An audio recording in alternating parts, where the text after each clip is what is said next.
Ng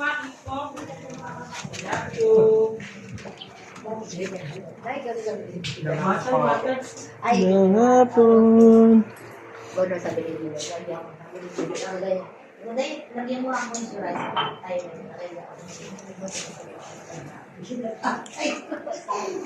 halika na nga ito, nene. Magandang hapon. Ito lang ang magandang dumating sa buhay. Yan lang maganda na gawa. Kain muna kaya kami, sir. Kain mo ba tayo o ano na?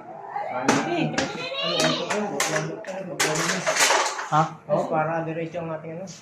Paglaki niya na, okay niya. Hindi muna daw. May goods pa ba tayo? Traffic kami. Side niya. Ganda na isip. Traffic.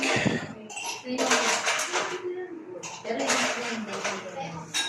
Halika na, halika. May foods pa tayo.